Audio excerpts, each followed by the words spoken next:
जय भीम दोस्तों, आज हम चमार शब्द का सही मतलब और सही अर्थ लेकर के आए हैं। साथियों, चमार कहकर के कहीं पर अपमानित किया जाता है और चमार कहकर के कुछ लोग अपने आप को गर्व महसूस करते हैं।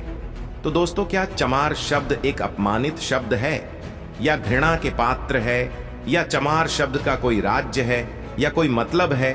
तो दोस्तों, वीडियो के लास्ट तक आप सब बने रहिएगा ताकि आप सब चमार शब्द का सही मतलब जान सकें।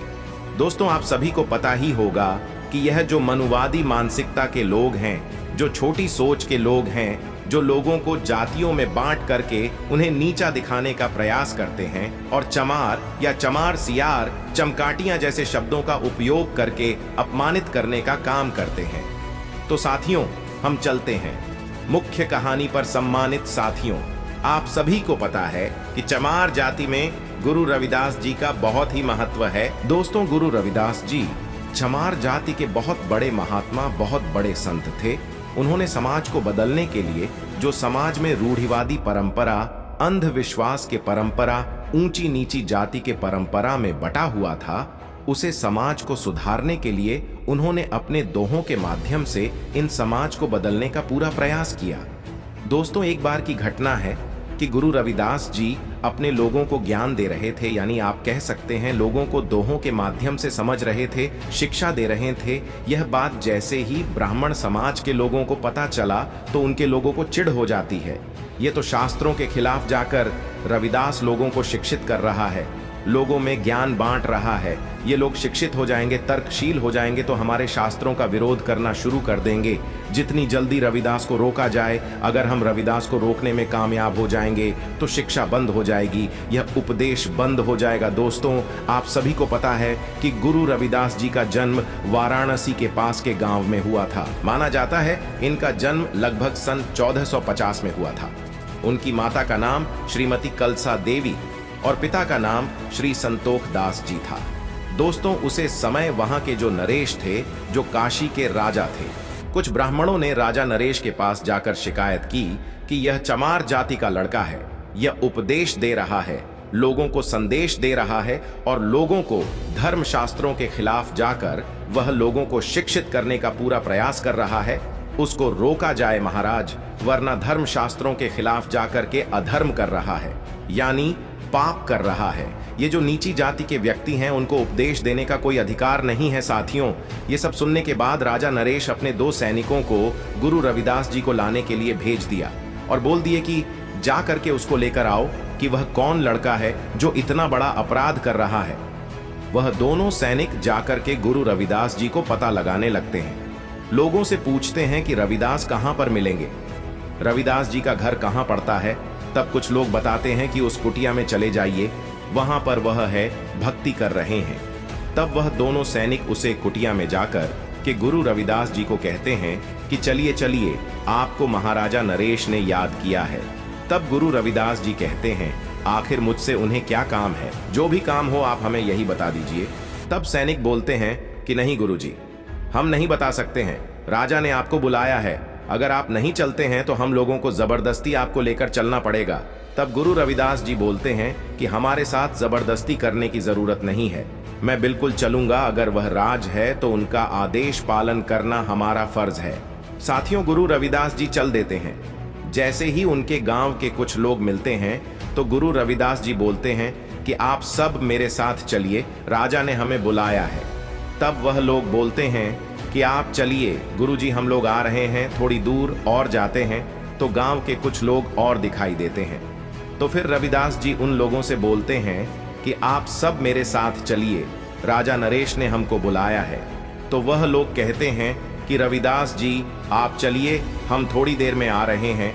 गुरु रविदास जी काशी नरेश जी के पास पहुंच जाते हैं। जैसे ही वह वहां पहुंचते हैं तो अपने पीछे देखते हैं तो वहां पर कोई दिखाई नहीं देता, यानी कि कोई भी उनके साथ नहीं गया। साथियों, आप सोचिए कि कितना डर था, कितना दहशत था कि गुरु रविदास जी के साथ कोई भी व्यक्ति नहीं जाता है।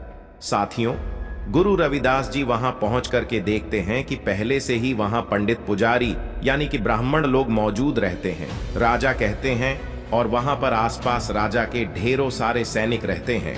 तब काशी नरेश पूछते हैं, रविदास जी ये बताओ कि तुम एक चमार हो करके भी लोगों को शिक्षित क्यों कर रहे हो, लोगों को ज्ञान क्यों दे रहे हो, लोगों को उपदेश क्यों दे रहे हो। तब गुरु रविदास जी बोलते हैं, महाराज आप एक राजा हैं और आप ही बताइए कि यहाँ पर कौन चमार नहीं है। यहाँ पर जितने भी लोग हैं इसमें से कौन व्यक्ति चमार नहीं है, या यह सामने से पंडित बैठे हुए हैं चमार नहीं है क्या, जो आपके सैनिक हैं यह चमार नहीं है क्या, या जो बाकी और शेष लोग हैं आपके मंत्री बैठे हुए हैं चमार नहीं है क्या। और हाँ राजा साहब, क्या आप चमार नहीं है क्या। जैसे ही राजा को गुरु रविदास जी की चमार बोलते ही वैसे ही राजा के जो सैनिक होते हैं गुरु रविदास जी को मारने के लिए हथियार लेकर आगे बढ़ जाते हैं। इस पर काशी के राजा नरेश अपने सैनिकों को रोक देते हैं और कहते हैं कि रुक जाओ, उनकी हत्या तो हम कभी भी कर सकते हैं, लेकिन मुख्य कारण जानना बहुत ही जरूरी है। आखिर इस रविदास जी बिना डरे मुझे चमार क्यों कहा। अगर इस राज्य से पर्दा नहीं उठेगा, इसका असली कारण नहीं पता चलेगा, तो आगे आने वाले समय में यह है एक बहुत बड़ा सवाल बनकर रह जाएगा। इसलिए आप सब रुक जाओ और अपने हथियार को नीचे कर लो। काशी नरेश गुरु रविदास जी से पूछते हैं कि आखिर आपने मुझे चमार क्यों कहा, या अन्य लोगों को अपने चमार क्यों कहा। जाति के हिसाब से तो आप चमार हैं। तब गुरु रविदास जी बोलते हैं कि हाँ महाराज, जाति की कैटेगरी में बांट करके मुझे चमार कहा जा रहा है, लेकिन जाति पशुओं और पक्षियों में होती है, इंसानों के कोई जाति नहीं होती। महाराज पेड़ की अपनी अलग जाति होती है, चिड़ियों की अपनी अलग अलग जाति होती है, अलग अलग प्रजाति होती है, लेकिन इंसान की कौन सी जाति होती है। महाराज इंसान की कोई जाति नहीं होती। चमार शब्द का सही मतलब होता है च से चमड़ा, मां से मांस, अ से अस्थि यानी कि हड्डियां, र से रक्त। इसमें से ऐसा कौन व्यक्ति है जो बिना चमड़ा, मांस, हड्डी, रक्त से नहीं बना हुआ है। अगर कोई इन चीजों से नहीं बना होगा तो वह चमार नहीं है। बाकी महाराज यहाँ पर बाकी जितने लोग हैं सभी चमार हैं। और गुरु रविदास जी एक दोहा कहते हैं, तुम भी चाम के मैं भी चाम के, कौन जाम से न्यारा एक माटी के, हम सब बंदे कहे गुरु रविदास चमारा। गुरु रविदास जी की ये बात सुनकर के राजा को बात समझ में आ गई कि गुरु रविदास जी सही कह रहे हैं और सजा तो देनी थी गुरु रविदास जी को ब्राह्मणों के अनुसार। लेकिन राजा को जब यह बात पूरी तरह से समझ में आ जाती है कि जो भी उदाहरण या एग्जाम्पल गुरु रविदास जी ने दिया है वह पूरी तरह से सत्य है, वह प्रमाणित है और सही है, इस वजह से वह वहां पर जो भी ब्राह्मण शिकायत करने गए थे उन सबको सजा देते हैं। और काशी नरेश अपने हाथी पर, जिसके ऊपर सोने की चादर बिछी होती है, उसे पर गुरु रविदास जी को बैठ करके पूरे नगर में भ्रमण करवाते हैं। यह सब देख करके चमार समाज के लोगों का हौसला बुलंद होता है।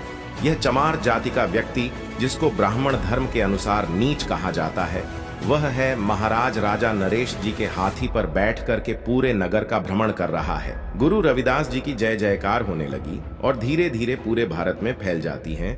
तो मेरे प्रिय दोस्तों, आप सबको ये वीडियो कैसी लगी कमेंट करके जरूर बताइएगा। वीडियो को शेयर करें और चैनल को सब्सक्राइब करें।